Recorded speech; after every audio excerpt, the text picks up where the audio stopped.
Hey everybody, John Huber here from the Maryland Education Network.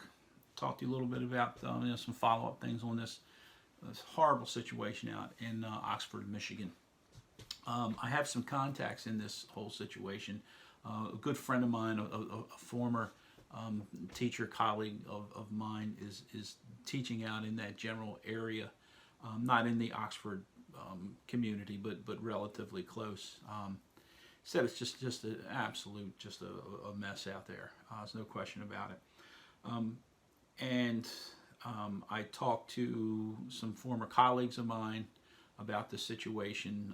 Talked to an SRO that I had worked with for a good 5, 8, 10 years, something like that. And I talked to a counselor friend of mine who was one of my colleagues about the situation, who was one of the best in my opinion. So I have some really good some contacts and things to draw in on this. We talked about it, and they seem to think I'm right on in that the school might be in a little bit of hot water here, and I'll tell you why in a second. But first, I was telling my wife, I said, I'm going to go out and get ready to go make another video. She goes, don't say anything in there to piss a bunch of people off.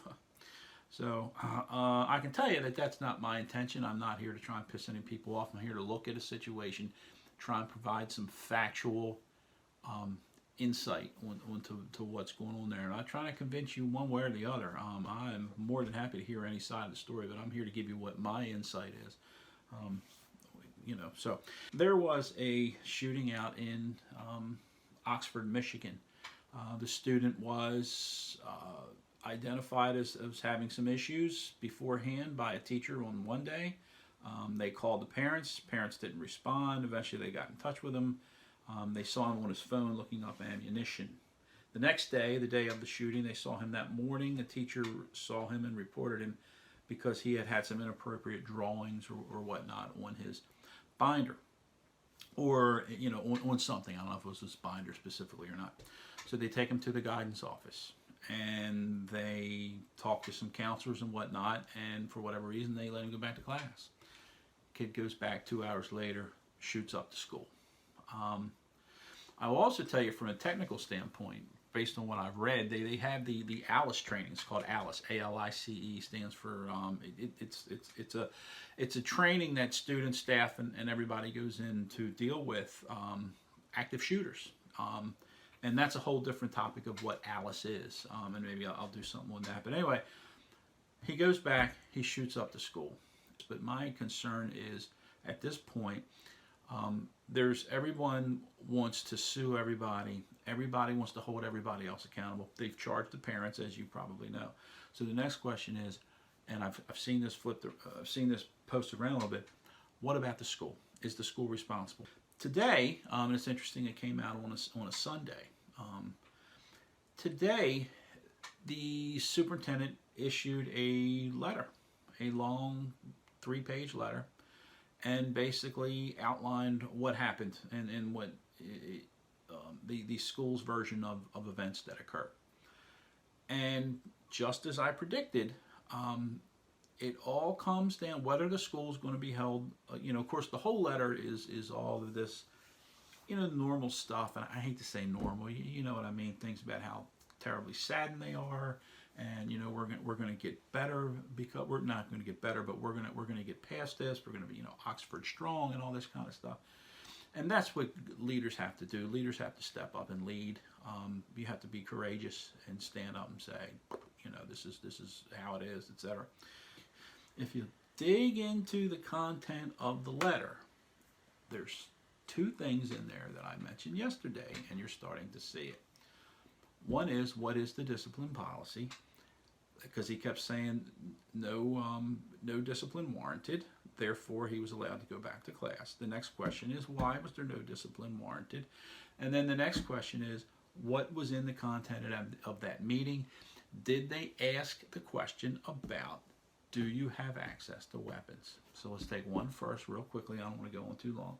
First question is discipline policy. I looked up the discipline policy of the Oxford situation, and it's a pretty standard discipline policy that most school systems in the country have. It's very ambiguous, which is good. The principal has a lot of authority.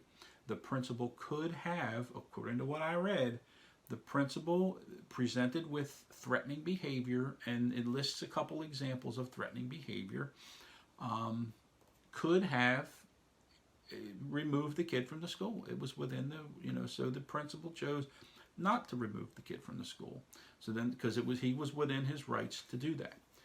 According to them, this child had no discipline records on file and had no discipline history.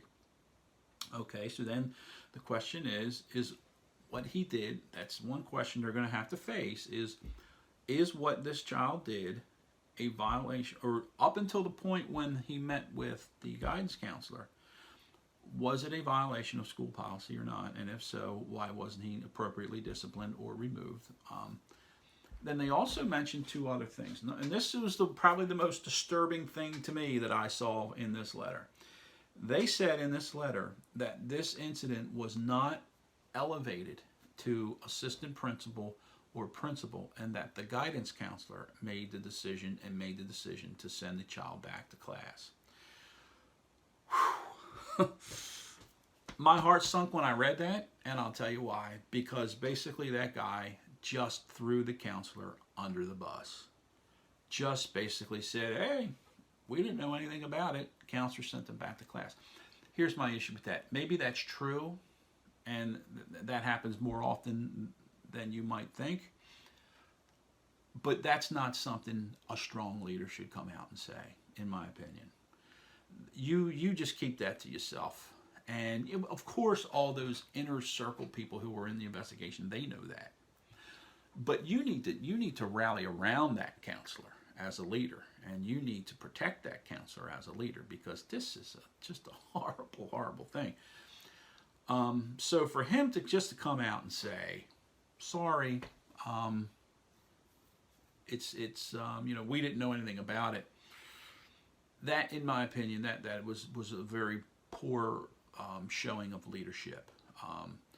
He could have found other ways to not say anything other than saying that. But the other thing is probably the more important thing. And they also said in this letter that the parents did not, they said they asked specific and probing questions, right? Didn't say what questions they asked of this child. They said they asked specific and probing questions. And then they said that the parents did not tell them that the child had direct access to a gun. So there you have it. Okay, it's the old thing. Well, they never asked me, or she never, they never volunteered the information, but you didn't ask either. So it's my opinion early on that I think his school's in a little hot water. I think they may be facing some problems here for that reason, for a couple of reasons. Number one, why wasn't the incident brought to the attention of the administration? Number two, why did not the counselor ask this? Apparently the kid sat in the office for like an hour and a half. And then they're still debating whether or not he actually had the gun with him the whole time he was sitting in the office. So a lot to unpack there. It's starting to slowly come out that I think that, God help this counselor. I talked, and I'm going to try and do a little live, a little conference with some of my colleagues so I can get some other viewpoints on this. And the reason I'm really jumping in on this one is because this happens all the time. Teachers see these things, report them to the office. Kids come in the office, they look at the stuff, they ask some questions, they send them back to class. I asked my colleague who was an SRO, a police officer, I said, how many times have you and I met with a child and a counselor, called some parents, looked at this kind of stuff, sent them back to class? And he said, in our time, hundreds. It happens all the time. This was the one case where they did most things right, but not all, apparently. And now there's some problems. God help them. I hope that if you are directly involved in this, or you are affected by this in any way, I hope you have the good conscience to understand that we are all human beings. And the person responsible for this is the person who's in the jail. The person who is kind of indirectly responsible for this are the people who apparently, from what I can read, the parents who have apparently encouraged or at least did not make any attempt to try and deter any of this behavior.